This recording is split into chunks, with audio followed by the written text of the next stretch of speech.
Y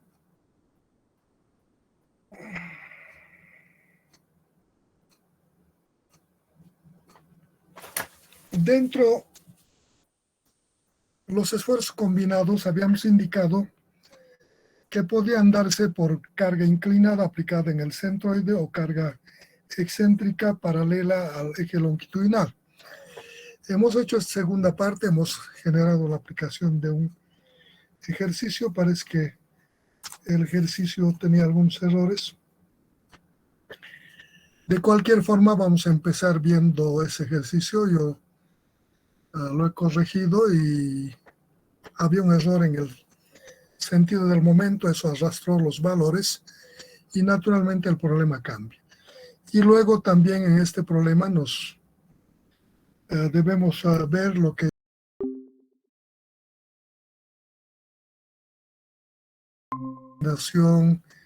de esfuerzos de un solo tipo dentro de una sección. En la aplicación de cargas excéntricas es una de las grandes virtudes de este proceso, de esta metodología de análisis de esfuerzos combinados.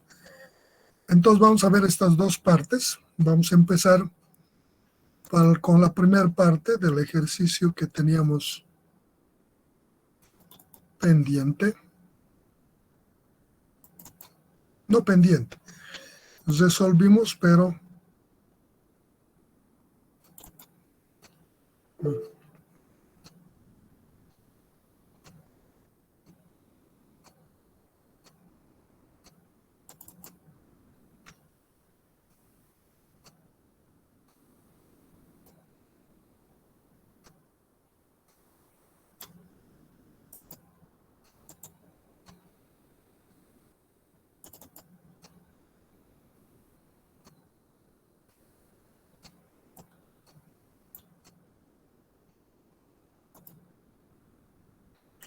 entonces el problema que les pedí que ayer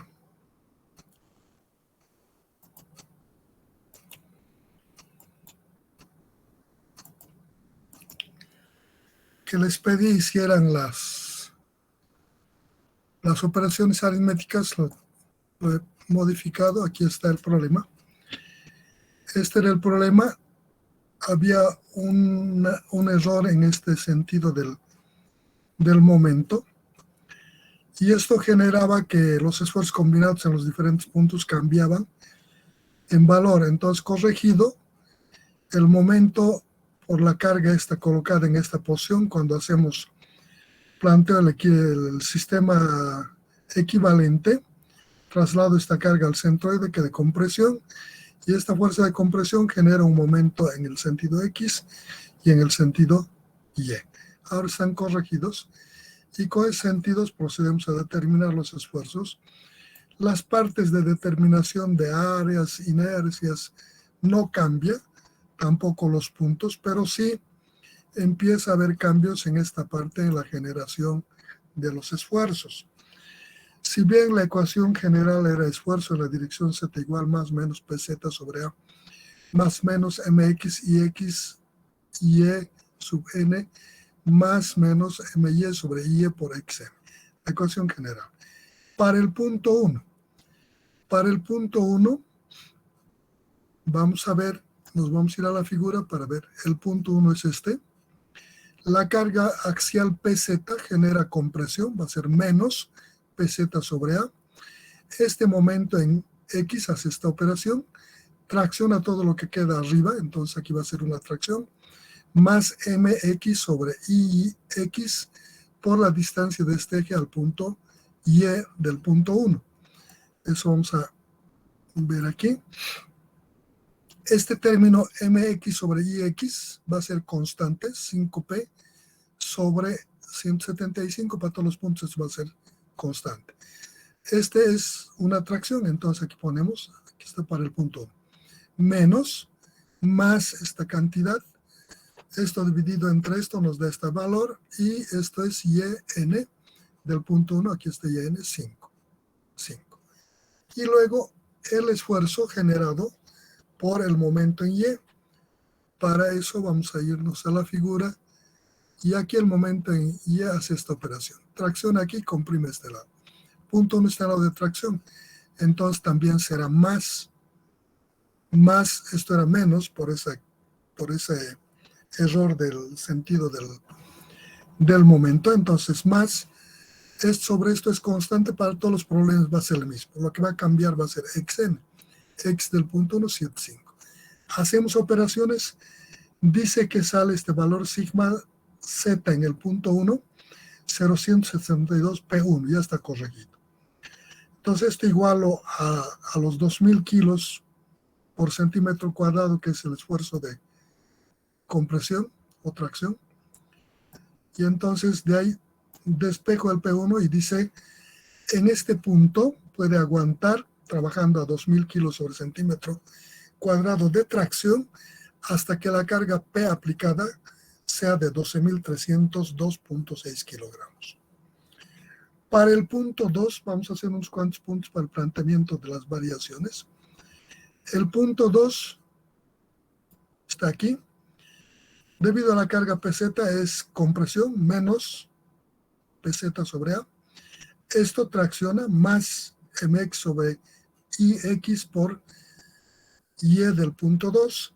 Esto tracciona más my sobre y por x del punto 2. No cambia. Los signos van a seguir siendo positivos, así, negativo, positivo, positivo. Para el punto 2, reemplazando valores. Para el punto 2, ¿qué va a cambiar? Esto, el punto 2 en y es 5, igual va a ser 5. X del punto 2 es 6,5, esto va a ser 6,5. Hago operaciones y me da este valor. 0.085 P2, de aquí despejo P2 igualando a 2.000 y la carga es 23.620. Y eso hacemos para todos los puntos, entonces cambiamos simplemente. Esto va a ser para todos los casos negativos. Este para algunos, para todo lo que quede arriba del eje X va a ser positivo. Y esto va a ser positivo para todo lo que quede al lado izquierdo del eje Y. Entonces podemos ver algún otro punto. Por ejemplo, todos los puntos 1, 2, 3, 4, 5 y 6 van a tener los mismos signos. Solo van a cambiar las coordenadas de los puntos. ¿No? Para este momento. Para este momento, todos los de este lado van a ser tracción y este lado van a ser compresión. Para este momento, todo esto es tracción y esto es compresión. Entonces, en ese orden, vamos a elegir un punto diferente al 2, por ejemplo, el punto 7.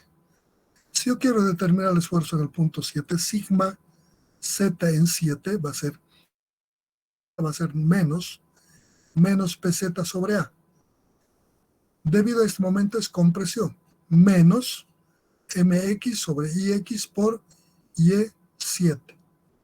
Esto también hace una compresión, menos my y y por x del punto 7. Entonces de ahí todo es compresión, suma todo para el punto 7. Aquí, menos, menos y menos. Esto no cambia. Aquí, como es para el punto 7, y es 7, 5. Esto es 5. X7, 7,5. Y es 7,5. Entonces, haciendo operaciones, menos, menos, menos, los tres hacemos operaciones, y me va a dar menos 206 por P7. Esto igual a los 2.000, y aquí despejo P7, dice que esta fuerza va a ser de 9.706.25. Y una vez que termina para todos los puntos, comparando los valores, este es el menor valor. De lo que, como me preguntaba cuál es el valor máximo, el problema decía cuál es el valor de P máximo considerando solo la flexocompresión o flexotracción. Entonces, comparo todos los valores que he determinado en los 12 puntos y el menor de estos va a ser el que sea el máximo. Entonces, en el P7 solo aguantan, en el punto 7, trabajando a 2.000 kilogramos centímetros cuadrados de compresión, puede soportar hasta que la carga P sea 9.706.25. El resto son mayores. Si le cargo esto, este punto va a soportar. Y el resto con mayor seguridad puesto que soportan mayores cargas a este. Entonces, de aquí concluyo que esta es la resultante de la carga máxima, 9.706,25. Está corregido, les pedí que lo hicieran, no sé si lo hicieron, y pueden comparar sus valores. Con esto hemos terminado la parte de esfuerzo combinado por carga excéntrica, y vamos a pasar, si es que no hay ninguna pregunta, vamos a pasar a ver lo que es el núcleo central.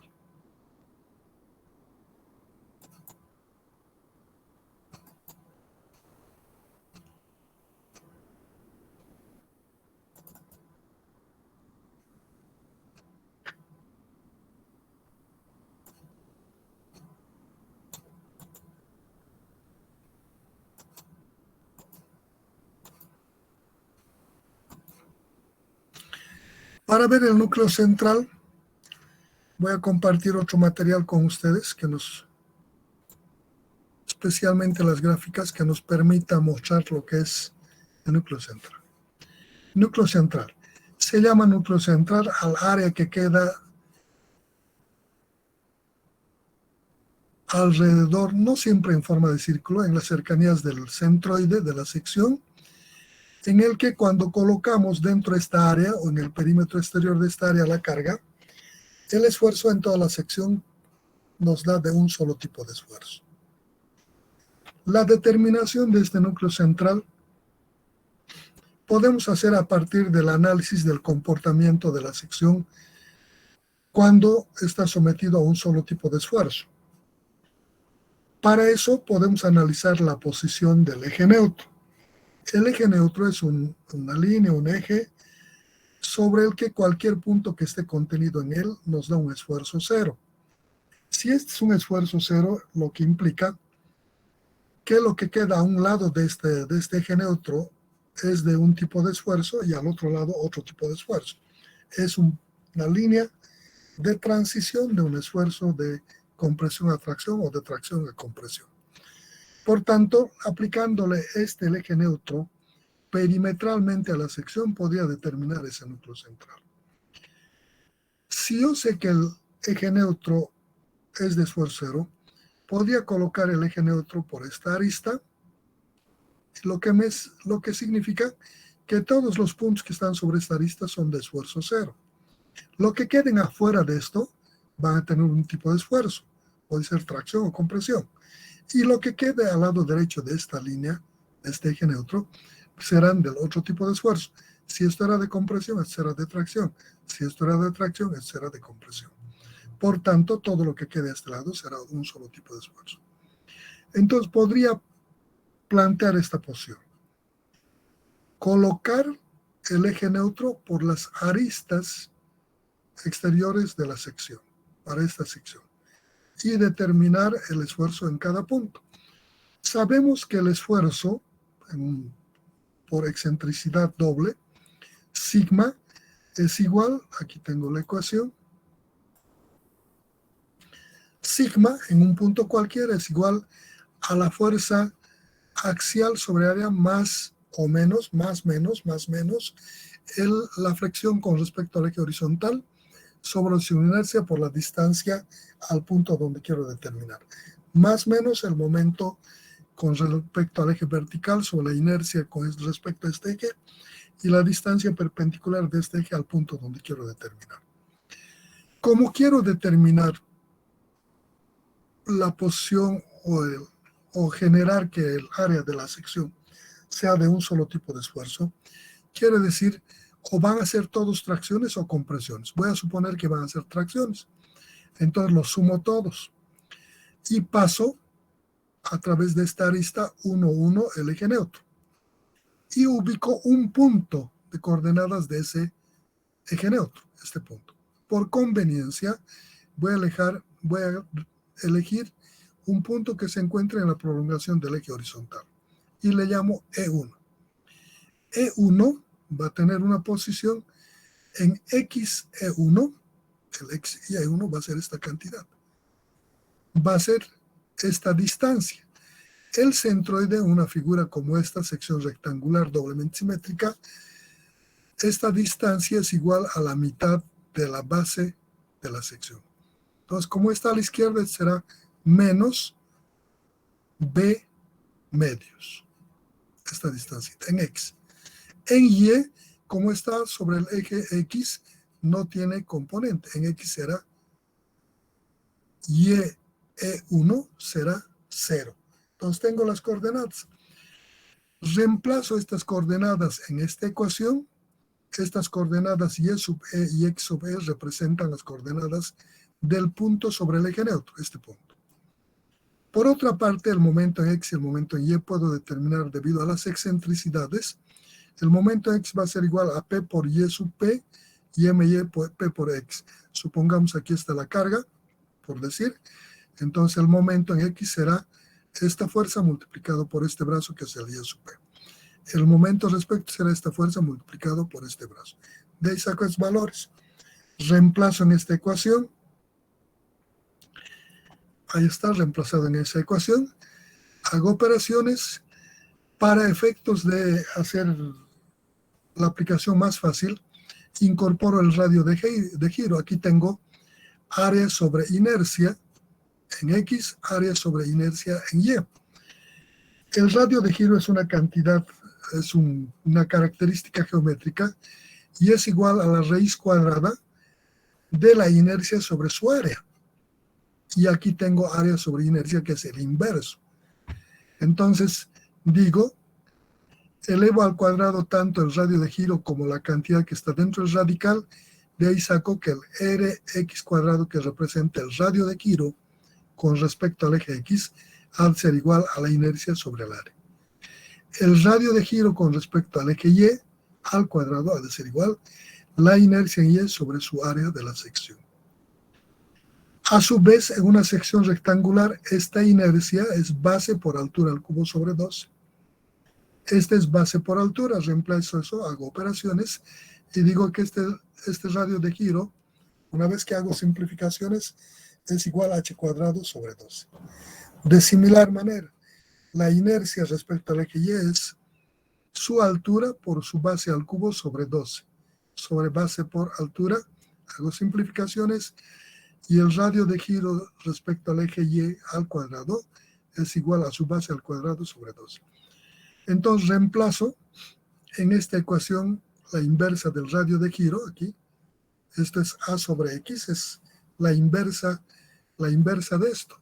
Entonces digo 1 sobre Rx va a ser igual a 12 sobre h cuadrado. Es reemplazo. Igual aquí la inversa reemplazo. Y reemplazo hago las respectivas equivalencias al área. Esta área es base por altura, reemplazo todo eso. Y voy a hacer operaciones, simplificaciones y voy a llegar a esta ecuación. En esta ecuación me va a quedar Y sub P, que es la posición de la carga en Y sub E, que es la posición en Y del punto sobre el eje neutro. XP es la posición de la carga, la excentricidad de la carga, y XE es la posición del punto considerado sobre el eje neutro. Y estos son sus radios de giro. Y eso ya hago igual a 1. Puedo reemplazar estos radios de giro por sus valores aquí y para poder simplificar. Entonces hago eso, operaciones, y mi ecuación finalmente es esta. En esta hago las aplicaciones. Elijo este punto.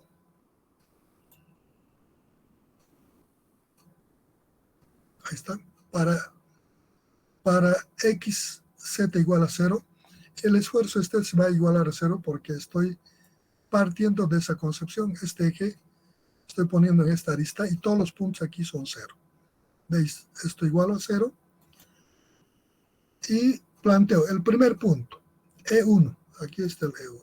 E1.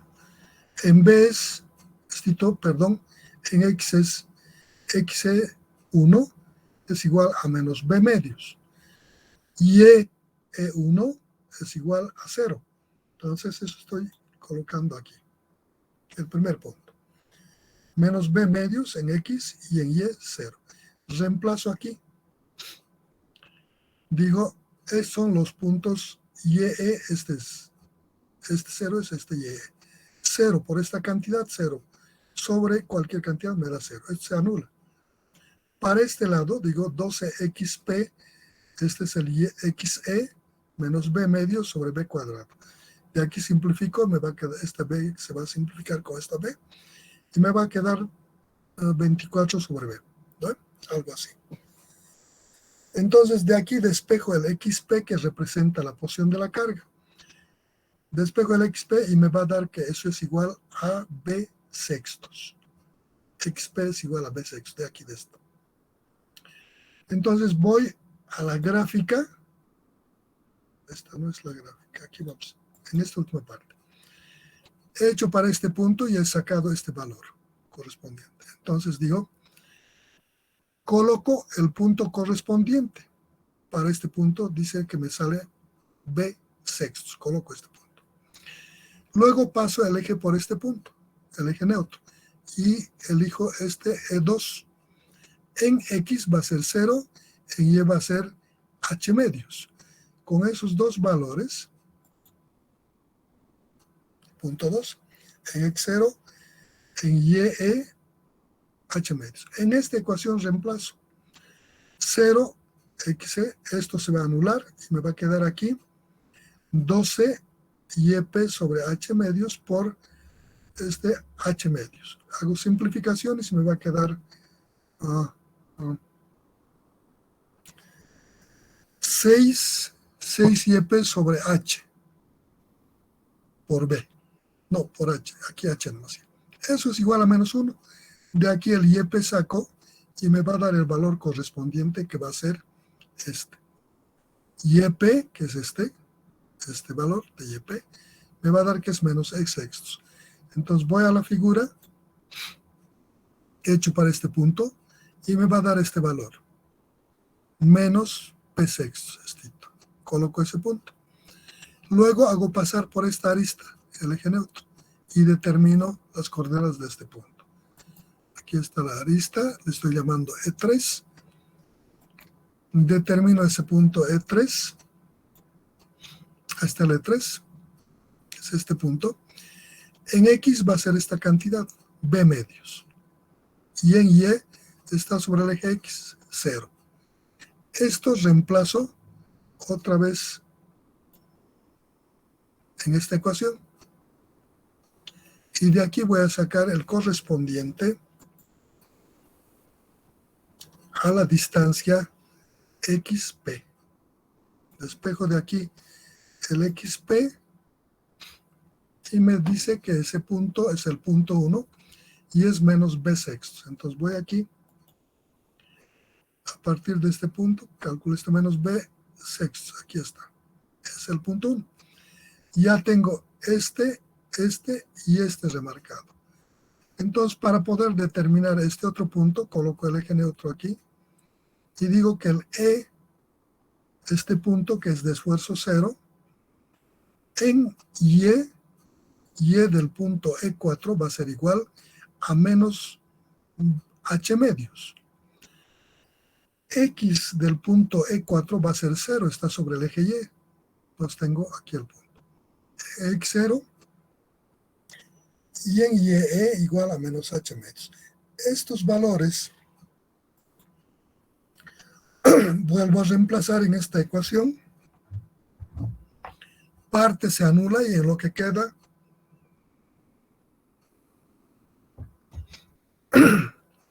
de lo que queda despejo el valor correspondiente a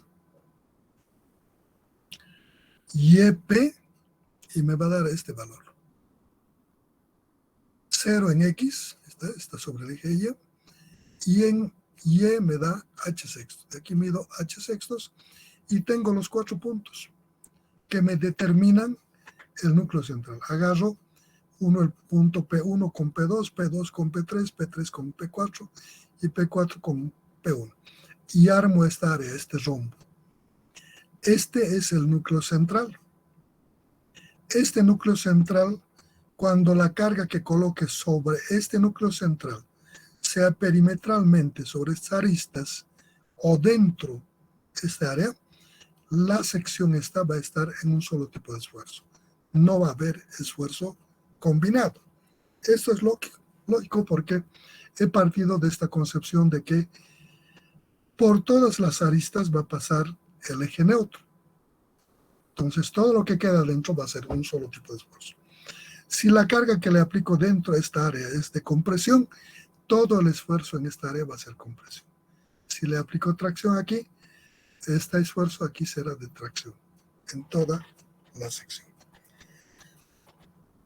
Eso es el núcleo central. Este núcleo central tiene varias aplicaciones dentro del campo ingenieril, especialmente en la utilización de materiales en los que se tiene capacidad de soporte a un solo tipo de esfuerzo.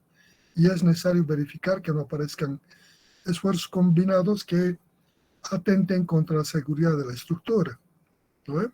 Ustedes sí han hecho aplicaciones de esto. En una de sus primeras aplicaciones que han hecho es en mecánica de suelos. Creo que en suelos 1 o en 2 llevan lo que son muros de gravedad, muros de contención de gravedad. Los muros de gravedad normalmente se han hecho de mamposterías. Las mamposterías solo trabajan a compresión, ¿no? Mampostería de ladrillo, de piedra, o concreto, no armado, son de volumen. Y entonces su capacidad de soporte de estas estructuras es igualando lo que es el empuje activo al empuje pasivo.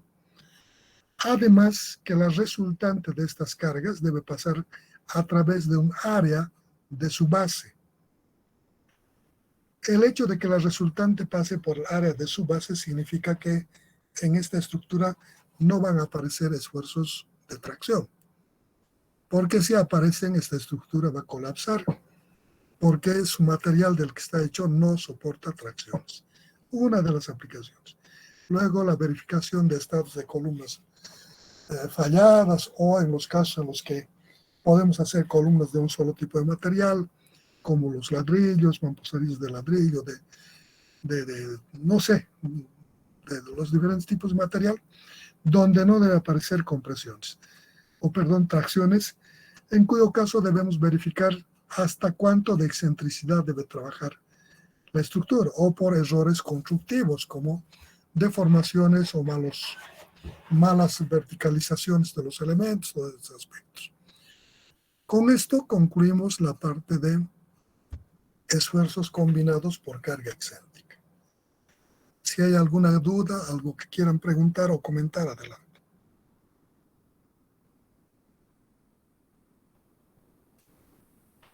Ingeniero, esta sección que estamos analizando, entonces, no es la mitad por ejemplo, de una viga, ¿verdad? De su sección transversal. Es una completa sección donde solo estamos suponiendo que sus laterales van a estar los ejes neutros, ¿verdad?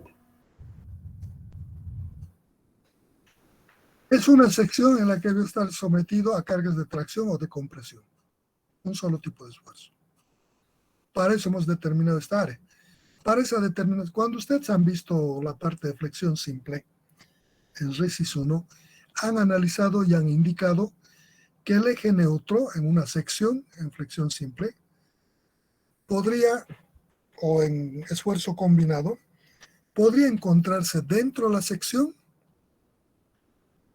en el borde de alguna de las aristas de la sección, podría encontrarse en el plano que contiene a uno de los ejes centroidales o al otro, o puede estar fuera de la sección. Cada caso de posición del eje neutro representa una forma de distribución de esfuerzos en el elemento. ¿Bueno?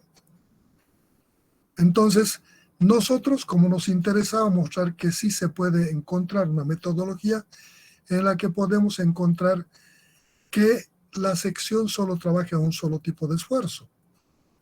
Y es cuando la carga que le apliquemos de tracción o compresión al área se encuentre dentro de esta área o en el borde de esta área. Eso es la núcleo central. Para eso hemos partido colocando el eje neutro en estas aristas.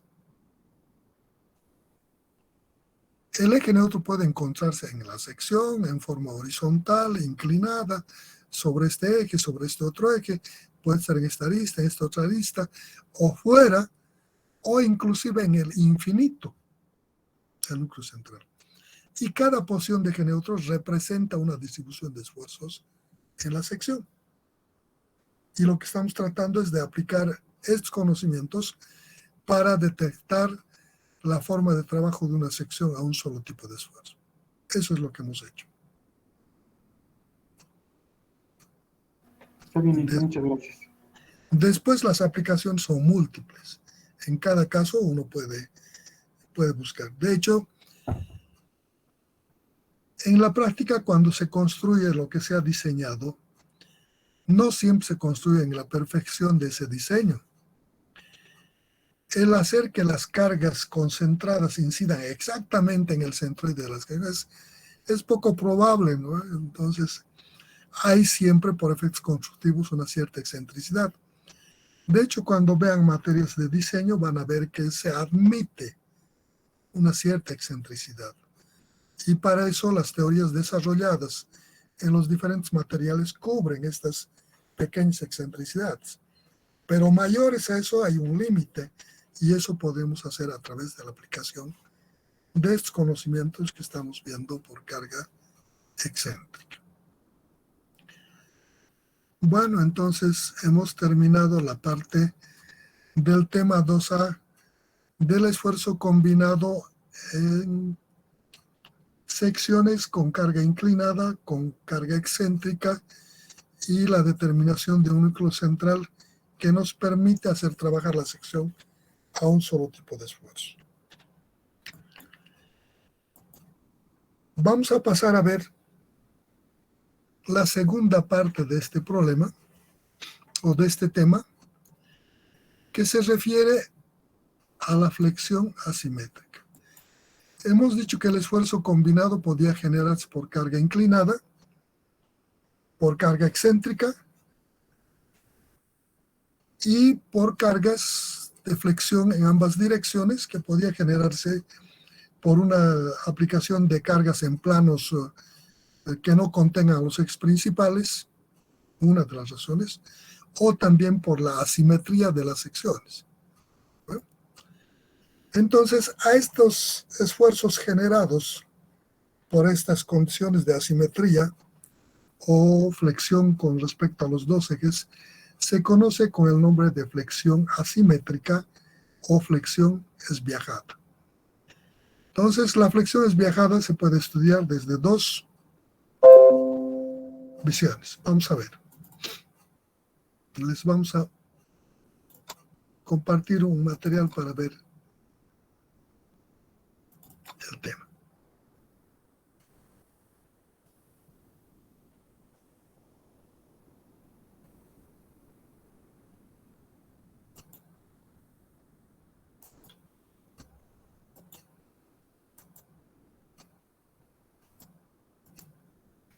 Ahí tenemos la flexión esbiajada. En general, la flexión esbiajada se podía dar por los momentos inclinados. Cuando generamos momentos con respecto a los dos ejes, este momento descompongo en X y Y, en dirección X y en dirección Y me genera flexión asimétrica o esbiajada. Uno por la posición de los momentos. Otro podía dar la asimetría de la sección. Cuando la figura es asimétrica, estos ejes centroidales normalmente no son principales y habrá que rotar los ejes, y esa rotación de ejes va a generar la flexión asimétrica.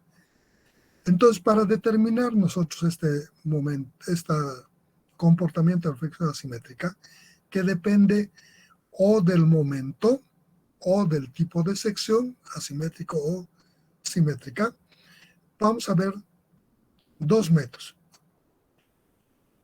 Vamos a ver primero la flexión asimétrica pura esbiajada, quiere decir solo por momentos, y flexión pura esbiajada de vigas asimétricas en los dos comportamientos. Y vamos a ver dos métodos. Un método que se conoce al método de los ejes centroidales y principales, quiere decir que estos ejes, aparte de estar aplicados en el centroide de la sección, sea simétrico o asimétrico, deben ser ejes principales, eje mayor, eje menor. 2, vamos a ver método de eje centroidal simplemente, de tal manera que esta figura sea simétrica o asimétrica, este sea el centroide, y estos ejes podrían no ser principales, simplemente que pasen por el centroide. Entonces veremos esos dos métodos. En general, vamos a empezar con el primer método de los ejes centroidales y principales, en una flexión pura. ¿Qué quiere decir la flexión pura? Cuando solo está sometido a momentos. Para eso vamos a partir de los ejes X y Y, deben ser ejes centroidales y principales para flexión pura. ¿Cómo determinamos si esos ejes son centroidales o principales? ¿Cómo verificamos?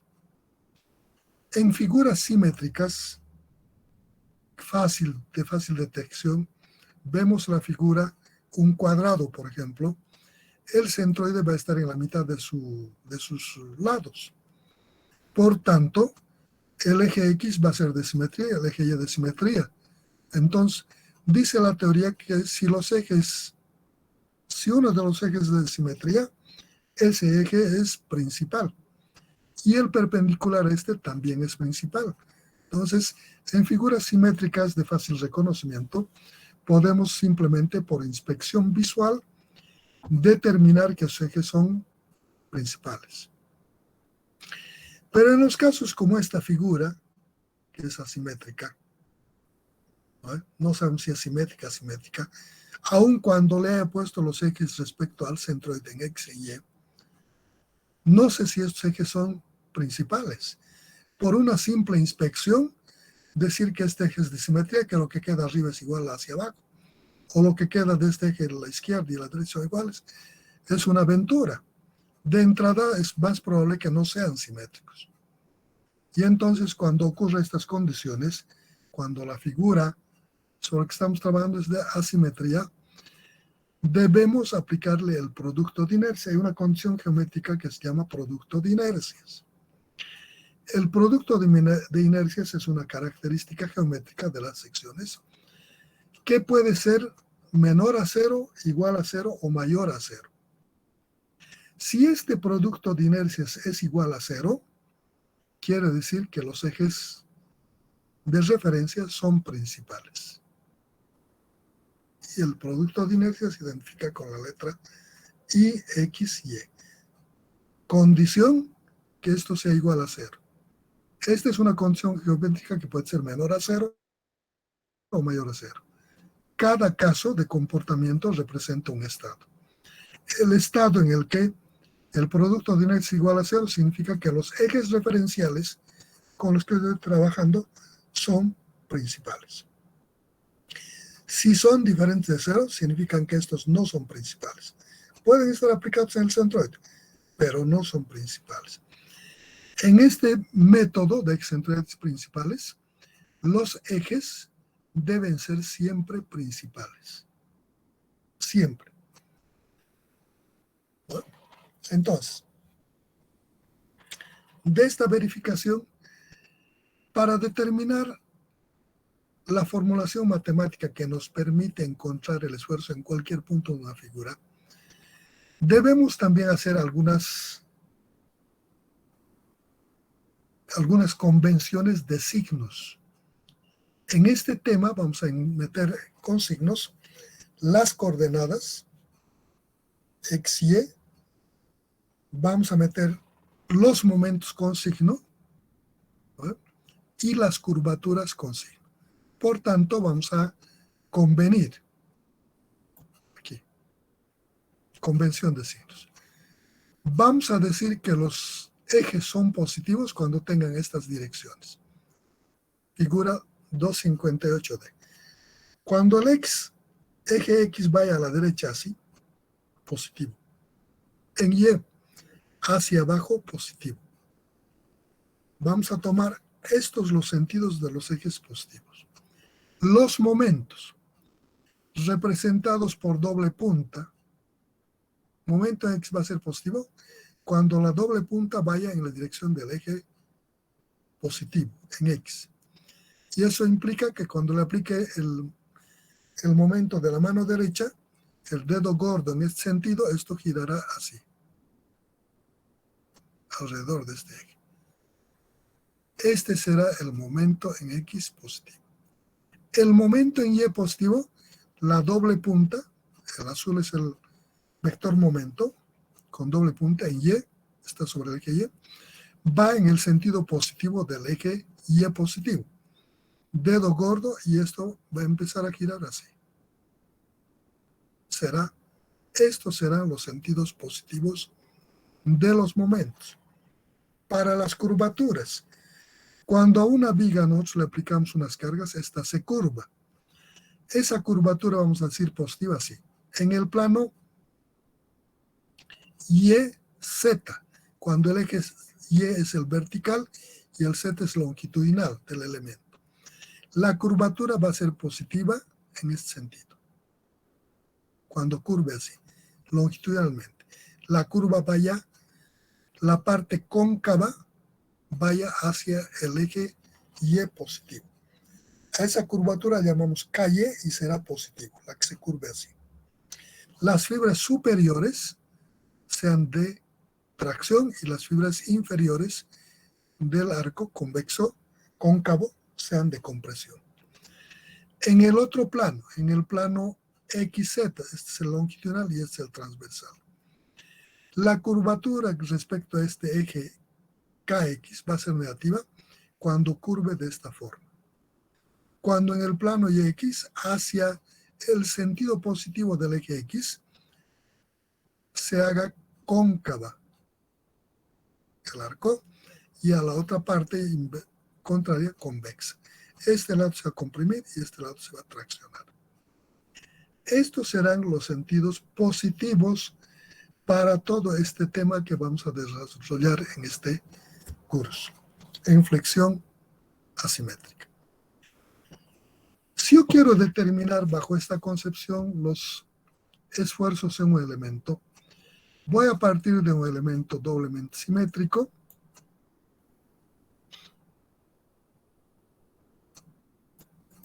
Aquí. Tengo un elemento, un perfil doble BF de alas iguales. B, T1, H, T2, B. Y entonces si esta ala y esta ala son iguales y este nervio es de una altura H con espesores, pueden aún hasta ser diferentes este con estos, pero este y este del mismo espesor y altura. Esta figura, si este es igual a esto, el centroide va a estar en la mitad del ala, en X, en Y va a estar a la mitad de la altura total, y este será el centroide. Si coloco sobre este centroide los ejes positivos, eje X y eje Y positivos, y los momentos positivos, MX y MY, y quiero determinar en esta figura el esfuerzo en este punto N, que se encuentra a la distancia XN del eje Y y a la distancia Y sub N del eje X. Como esta figura es simétrica, doblemente simétrica, el producto de inercias Y, X, Y me da 0. De hecho, lo que queda arriba de este eje, esto, si corto aquí y los traslapos son exactamente el de arriba y el de abajo igual. Este eje Y, corto aquí y lo que queda a la izquierda es exactamente igual a lo que queda a la derecha. Los dos ejes son de simetría, por tanto son ejes que están aplicados en el centroide y son principales. Entonces cumple todo lo que hemos hablado de que en figuras simétricas, flexión simple, podemos determinar a partir de esta concepción y colocación de la afección de estos momentos sobre el punto, generar la formulación aquí. En Resis 1 aprendieron una fórmula de flexión simple pura, MC sobre I, ¿se acuerdan? Si el eje de flexión es el eje X, ¿sí? El momento es en X, Este momento, ¿qué hace? Hace esta operación. Tracciona todo lo que queda arriba y comprime aquí. Entonces digo, el esfuerzo en este punto, generado por este momento, sigma en la dirección Z, es el eje Z, en el punto N, va a ser igual al esfuerzo que me genera este momento. Este momento hace esta operación. Comprime este punto. Compresión. Entonces digo, menos, ¿quién comprime? El momento, mx, sobre la inercia con respecto a esta flexión, y el punto se encuentra a esta distancia por y sub n. Ya tengo el esfuerzo en este punto generado por este momento en x. Más el momento que me genera el esfuerzo en este punto, el momento en y. El momento en y hace esta operación. Punta derecha, dedo gordo, giro en este sentido.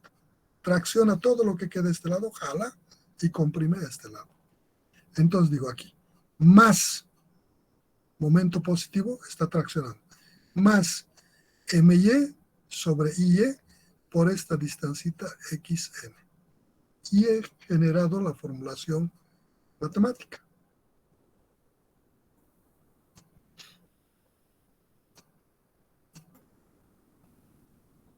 ¿Dónde está la ecuación? No hay.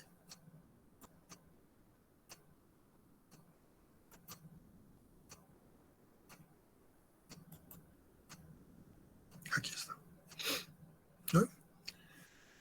Entonces digo la posición del eje neutro, el esfuerzo para un punto cualquiera, para este punto en particular, para este punto n. Adecuo esta ecuación. Digo, el esfuerzo en la dirección z en el punto n va a ser igual a menos el mx sobre el ix por y sub n más my sobre y por xn, igual a 0. Ecuación que me permite determinar el esfuerzo en cualquier punto de la sección cuando la sección es simétrica o cuando los ejes son principales.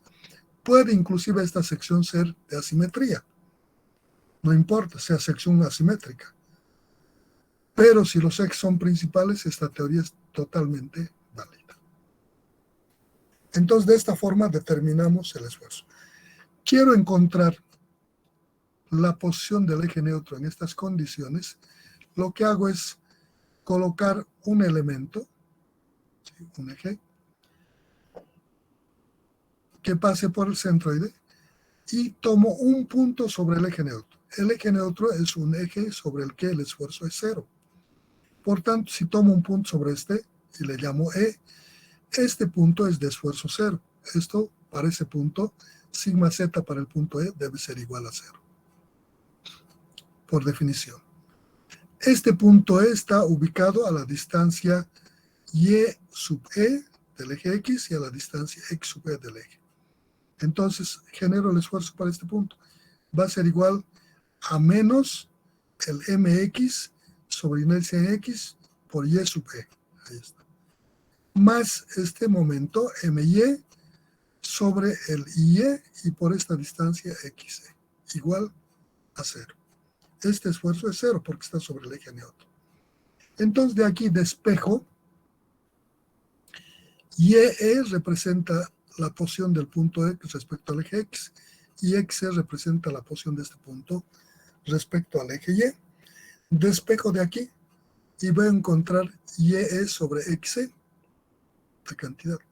YE sobre XE. ¿Qué representa el YE sobre XE? Ya está despejado aquí. ¿Qué representa esto? Esto sobre esto. Es la tangente de este ángulo. Tangente de beta, digo que es igual a cateto opuesto sobre cateto adyacente. Este es YE sobre XE. Es exactamente esto. Entonces de ahí digo que el arco tangente, como esto es el tangente de beta es igual a Y sobre E, Y sub E sobre XE, igual a MY por I sub X, dividido por I sub Y por MX. De esa igualdad saco, y la tangente de este ángulo es igual a esto. Como quiero encontrar la posición de este eje neutro, despejo de aquí beta. beta va a ser igual al arco tangente de esta cantidad. Y eso es este ángulo. Entonces, a partir del eje X, barro este ángulo beta y uno ese punto E con el centroide y prolongo y determino la posición del eje neutro. Este eje neutro me está determinando la transición de un esfuerzo a otro en la sección. Lo que queda a este lado del eje neutro estará en un tipo de esfuerzo y lo que queda en este otro lado será del otro tipo. Si esto está en tracción, estará en compresión. Si esto está en tracción, estará en tracción. Me determina la posición del esfuerzo cero sobre esa línea y la transición de un tipo de esfuerzo a otro. Y tenemos lo que es la flexión esbiajado asimétrica en figuras doblemente simétricas. Para poder ver esto, podemos hacer una aplicación numérica. Si tienen alguna duda, me dicen. Si no, proseguimos.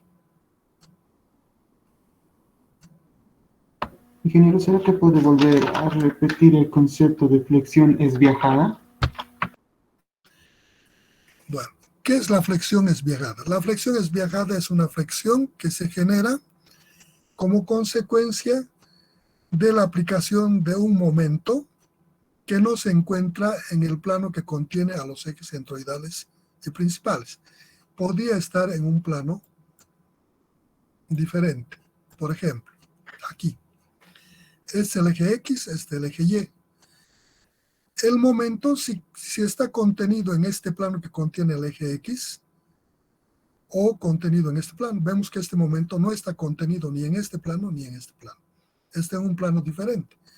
Por tanto, este momento voy a descomponer en X y en Y. Esta descomposición hace que aparezcan dos momentos. Este momento en X va a generar flexión respecto al eje X y este otro momento respecto al eje Y. Y entonces se genera flexión esbiajada o asimétrica. Eso es flexión esbiajada. Cuando hay el momento, podría ser provocado por un momento aplicado que no está contenido en el plano que contiene a los ejes centroidales principales, en un plano diferente, y eso genera flexión respecto a los dos ejes. Eso se llama flexión esbiajada. Pero no solamente se puede generar por esta causa, también se podría generar por otras causas, o el momento, o que esta sección sea asimétrica. Si es asimétrica, aun cuando este punto sea el centro y de estos ejes no son principales. La teoría es con ejes principales, por tanto, estos ejes debo rotar, y al rotar los ejes, este momento igual va a generar una flexión esbiajada. La flexión esbiajada se puede dar o por el momento o por la condición de la sección o la simetría de la sección.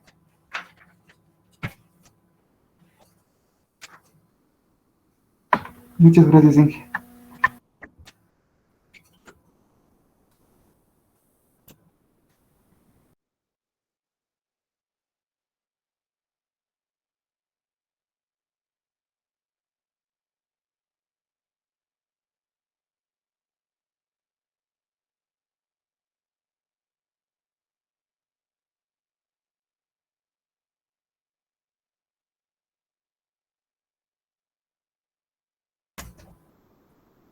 Bien, ¿alguna otra cosa que quieran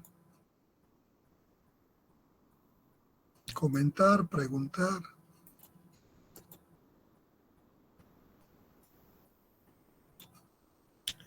Bueno, entonces vamos a hacer una aplicación numérica. Vamos a buscar una aplicacióncita numérica. Aquí está. Dice, en una sección transversal doblemente simétrica y de viga de acero de las siguientes dimensiones B5, T11, H8, T21, sometida a la acción de un momento flexionante M 25.000 kilogramos centímetro, que actúa en un plano inclinado NEMM. que forma un ángulo alfa con el eje centroidal principal vertical Y de 55 grados, como se muestra en la figura. Determine los esfuerzos de los puntos, dice A, B, C y D.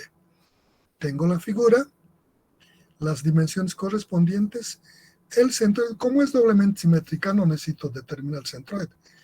Por simple inspección visual va a estar en la mitad de esta base y la mitad de su altura. Entonces coloco el eje positivo X y el eje positivo Y. Le coloco el momento, que dice que es de 25.000 kilogramos centímetro cuadrado, que forma un ángulo de 55 grados con el eje vertical. Con esto.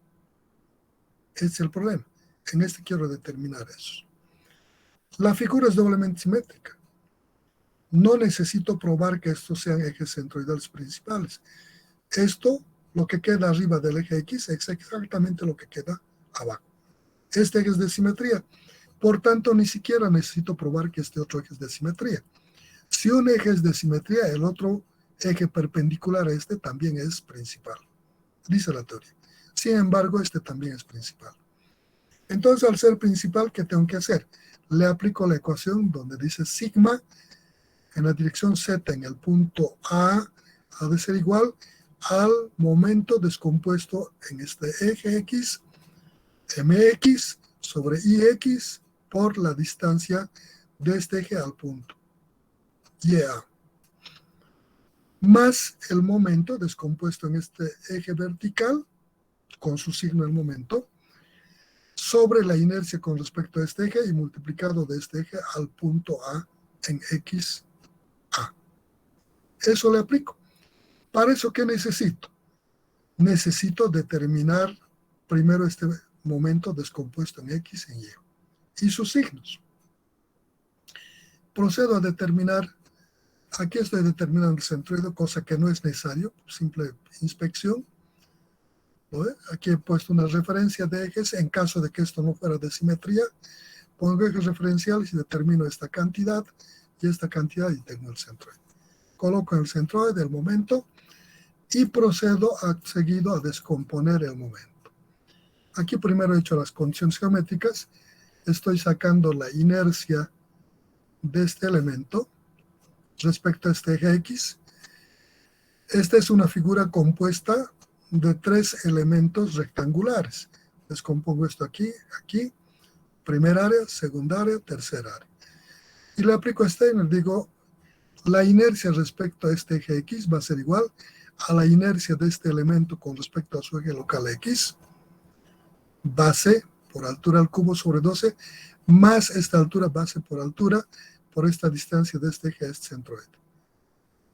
Más este elemento, la inercia de este elemento con respecto a este su eje local, estito por esto al cubo sobre 12, más esto por esto y por la distancia de este eje al centroide de este elemento. Aquí. Steiner, lo estoy aplicando. ¿no?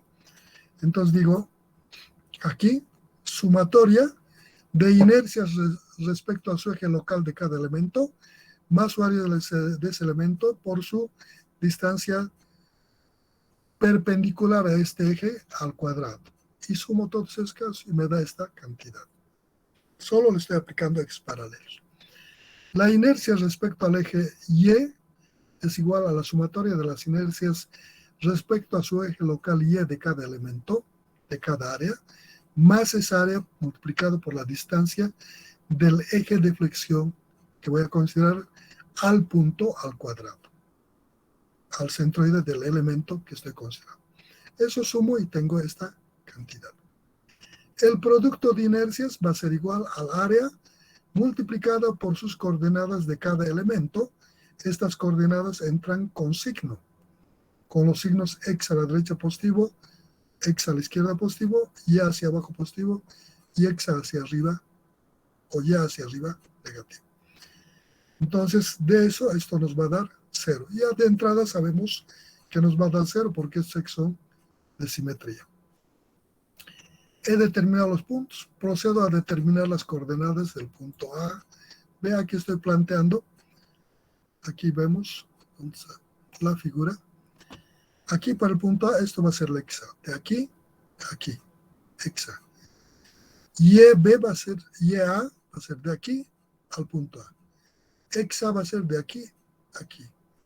Y del punto B va a ser esta distancia. XC va a ser de aquí del eje Y al punto. Y del punto C va a ser esta distancia. XD y de esa distancia, de aquí del eje X al punto. Los signos, este positivo, porque el X es a la derecha positivo. Aquí el X es negativo. El punto aquí YA va a ser negativo, porque el eje Y es positivo hacia abajo. Aquí el YB va a ser negativo. Aquí el YD va a ser positivo, esta distancia. El XD va a ser positivo. El XC va a ser negativo. El YC positivo. Entonces de ahí saco los valores. El XA está 2,5, el IA negativo, el XB 0,5, negativo, negativo, negativo, positivo. Esos signos vienen de ahí, de la posición. Si están los X en dirección del eje de referencia al punto, en dirección del eje positivo, son positivos. Si están al otro lado, son negativos. En Y hacia abajo, del eje horizontal, son positivos. Hacia arriba, son negativos. Entonces, de esa forma hemos determinado estos puntos. Una vez que tengo las inercias y los elementos, paso a descomponer el momento así. Conozco este ángulo. Digo, este va a ser igual a este momento por el seno de este ángulo, mx, m por seno de este ángulo. El momento es positivo cuando tiene esta dirección y hace esta operación. Tiene esa dirección. Hemos dicho que el momento positivo es a este lado, doble punta, en x y en y hacia abajo positivo. Este coincide con positivo, entonces este momento es positivo. De ahí le pongo su signo. El momento en y va a ser igual esto por el coseno de este ángulo. My, m por coseno de ángulo. Tengo el momento. El positivo, el que va a este lado, doble punta, el que hace esta operación. Esto va en sentido contrario, esto es negativo. Menos la magnitud del momento. Tengo los momentos. Para efectos de simplificación, incorporo unos W1, que ha de ser este momento dividido sobre su inercia. Va a ser constante para todos los puntos. Por eso el momento entra con signo, más 20.478.80, dividido entre la inercia en X, que aquí hemos sacado, es 246. Y eso nos da esta cantidad. El W2 le estoy llamando al momento en Y, esto, sobre inercia en Y, con su signo, menos 14.000 y fracción, dividido entre la inercia en Y, que es 21,5. Entonces hago operaciones y este W me da esta cantidad. El signo viene de aquí del momento. Así. Ya tengo eso. Entonces, como estos van a ser constantes, ¿qué va a variar? Simplemente las coordenadas de los puntos. Digo, el esfuerzo en este punto A, sigma z en el punto A, aquí está el punto A, va a ser igual a este W menos de la fórmula. La fórmula es menos mx sobre ix por y del punto A. Entonces le pongo este menos, es de la fórmula. Es menos mx sobre ix por y del punto A. Entonces, como esto es el mx sobre ix, esto tiene también su signo, si el momento es positivo o negativo. Este viene de la fórmula. Esto también entra con su signo, dependiendo si el momento es positivo o negativo. Esto también entra con su signo. YA, aquí hemos determinado el valor de YA, menos 5. Entonces, en esta ecuación, este va a entrar con su signo. Menos el W1 tenemos por aquí. Es positivo, menos 83,25, por este que es menos con menos, más, por esta cantidad, más el W2 entra, Este más es de la fórmula.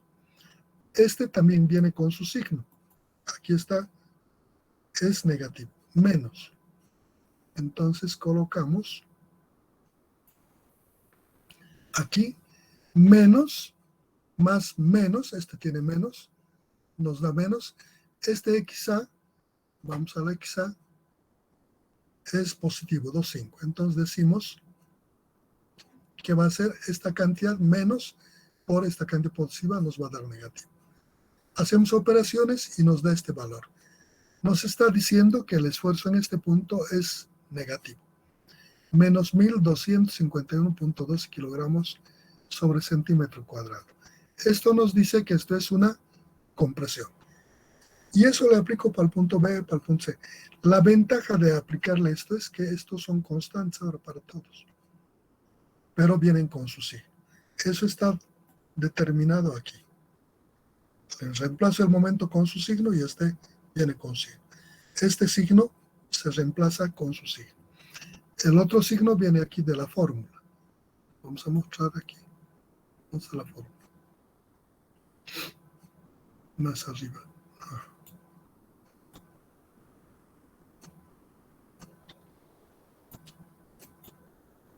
Aquí. Esta fórmula es así. Menos mx sobre yx por y del punto. Más my sobre y. Estos signos se respetan. Y esto entra con su signo. Esto entra con su signo. Entonces hay que hacer el producto así. Menos, si esto fuera más por menos, menos por más, más, menos, menos, si esto fuera menos por menos, más. Y eso se hace más. En el caso de que sea negativo, menos por menos, más, y por este menos, menos, ¿no? Hay que hacer primero el producto. En el proceso, cada parte entra con su signo. Este signo de la fórmula se introduce con menos. Este más también entra su más. Y este con signo y este con signo. Entonces, una vez que tenemos estas partes, se hace bastante simple. Para el punto B, esto entra con su signo, este signo es de la fórmula, este entra con signo, más este con signo, hago operaciones y dice que el punto B me da 666,47 kilogramos sobre centímetro cuadrado.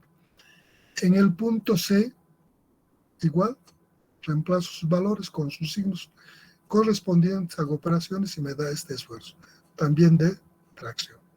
En el D, reemplazo valores, hago operaciones y me da menos 7.502,70 kilogramos centímetro cuadrado. Y he encontrado los valores correspondientes para los 4 puntos. En el punto A de compresión, en el punto B de tracción, en el punto C de tracción, en el punto D de compresión. Para determinar el eje neutro, digo, ahora reemplazo este por este W1 y le igualo a 0. Estos son las coordenadas del punto sobre el eje neutro, xe, y, y. De aquí despejo x, y sub e sobre xe, que me va a dar a W2 sobre W1. ¿No? Entonces, de ahí digo que el beta, el ángulo que me conforma con respecto al eje horizontal, va a ser igual a tangente de W2 sobre W1, con sus signos. Entran con sus signos. Y de aquí me sale el beta menos 82,885 grados. En la colocación de esto, hay que tener en cuenta el sentido de giro. Para colocar esta posición del eje neutro, el eje X, el eje Y, ¿a qué lado debo rotar? ¿Debo rotar allá o aquí? Debo partir de esta convención de signos. Estoy trabajando con esta convención donde el eje X es positivo aquí y el eje Y es positivo aquí. Por tanto, cuando determino este eje, la rotación es positiva en el sentido horario, porque aquí estoy tomando el cuadrante positivo. Sí. Si el beta me sale positivo, de este eje barro el ángulo beta. Y hay uno. Si el beta es negativo, a partir de este eje barro hacia arriba y uno ese punto con el centroide, y ese es el eje neutro. Beta negativo en sentido antihorario, beta positivo en el sentido horario. Hemos hecho con respecto al eje X. Pueden hacer si quieren con respecto al eje Y, simplemente su formulación adecuan para esas condiciones. Esa es flexión, es viajado asimétrica en secciones doblemente simétricas. No tiene ninguna complicación. La diferencia, que aquí entran todos con sus signos. El momento entra con signo. Las coordenadas entran con signo. Los ejes X positivo, Y positivo, giros negativo, positivo, ¿no? Entonces hay que tener en cuenta. Y las curvaturas de las que hemos partido, que hacen que estos giros vayan acompasados con los signos que hemos acordado. ¿Alguna cosa? El momento M está en el plano, ¿verdad, Inge? ¿Perdón? Está en el plano el momento M. El momento M. Sí, ese momento, Inge. ¿En cuál plano? Donde conforman X y Y. No, El plano de la hoja. no. ¿Dónde está este momento? A ver, ¿dónde está tu geometría descriptiva? A ver. Como lo estamos descomponiendo en dos. Esta sección está en este plano, en esta hoja. Es una figura, en este plano. ¿Dónde están estos momentos? En el mismo plano, Inge. ¿Seguro? Seguro. ¿Qué hace este momento? Hace esta operación. Va a jalar todo lo que queda arriba y abajo va a comprimir. Este otro va a jalar aquí y va a comprimir aquí. ¿Cómo son los esfuerzos generados por este momento? Son perpendiculares a esta hoja. Son perpendiculares a estos puntos, hacia afuera o hacia adentro. ¿Qué hace este momento? ¿En qué plano está este momento? En un plano perpendicular a ese mismo. ¿En cuál plano? El plano perpendicular a la hoja. ¿Seguro? Sí. ¿Y este momento?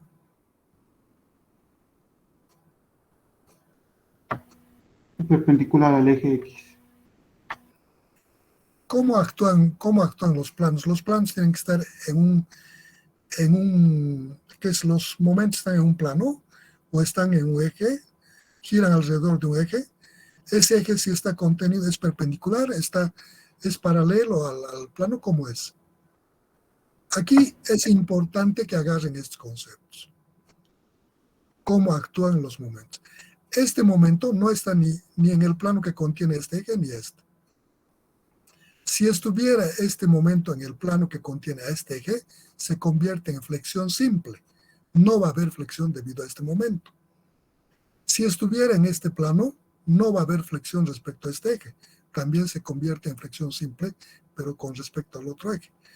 Para que genere flexión asimétrico es viajada, este momento no tiene que estar contenido en los planos que contienen ni este eje ni este otro eje. Están en un plano que contiene este eje, en este. ¿Está claro? Sí, muchas gracias. Perfecto, jóvenes. Nos vemos la próxima clase. Ya estoy atrasado con el otro grupo.